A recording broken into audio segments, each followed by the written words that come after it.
G'day, my name's Tim and welcome to Oak Tree Homestead. Today we're making a family favourite, Korean beef jerky. So, here we have our meat.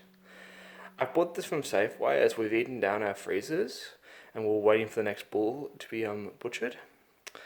So, what you'd normally do, what the first step is to cut up the meat. Now, I like to par-freeze the meat. I feel this makes it a lot easier than just cutting it up as it is. So what we'll do is we'll take this, we'll put it in the freezer for about 3 or 4 hours, just until the meat is par-frozen, and it will slice very nicely. And then we'll go to the next step, which is seasoning.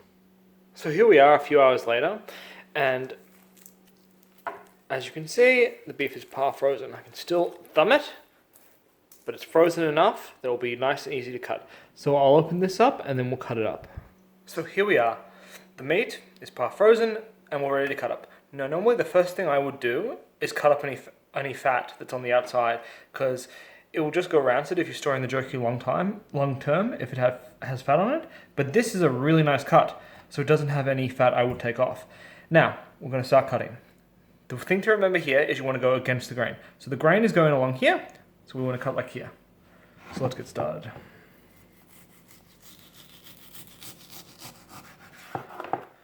And there, we have a nice cut. It will dry out. I prefer it a bit thicker. This is how I like it. So we'll cut this up and then we will marinate it.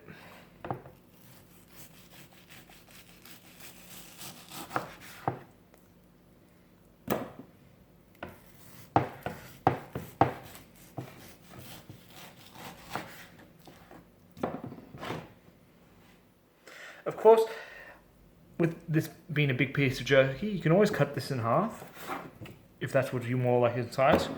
I really don't bother, because when it's done, I like nice big pieces. But to each their own. And you can see how easy this is. If this wasn't frozen, the meat would be moving everywhere, but because it's par-frozen, it just comes apart beautifully. Okay, so here we have the ingredients for the Korean barbecue jerky.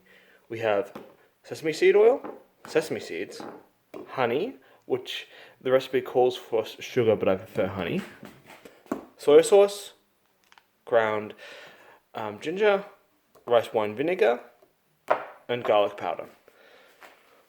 And there we have it, nicely mixed up, ready to put on to our meat. Here we have the meat, all finished cut, nice and looking good.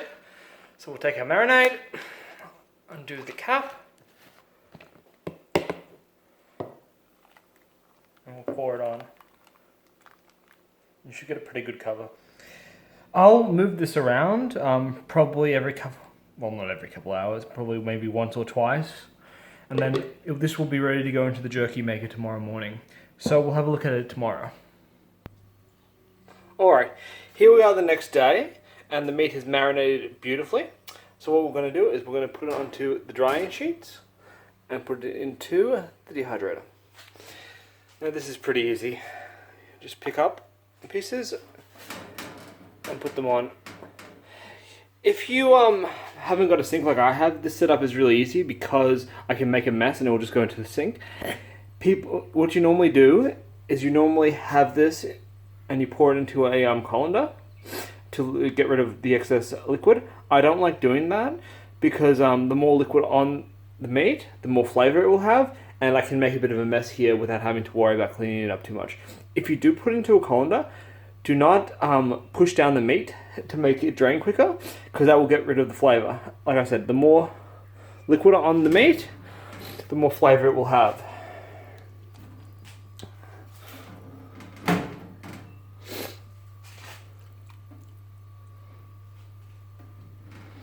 And you just want to spread it out so they're not touching the pieces. That's it. That's all our jerky. So that goes right there. Give it the extra space. I will just wash my hands before turn on the jerky. The dehydrator. on 10 hours. I'll probably do this for 8, but I'll leave it at 10 in case I forget. And we're going to put 55? Yeah, 55. And then I will come back and show you as it's going through the dehydrator and the effect on the meat. Until then, you can see it's been just over an hour. And we'll have a look at the jerky to see how it's coming into it. So we're back again. It's been another 2 hours and 20 minutes since the last check. And you can see it's really starting to darken up and really starting to become thinner. Here we are again, 2 hours later, and we'll just have another look at the jerky. Yeah, you can see it's really looking nice now. And no haplo, this is not for you. So the taste test.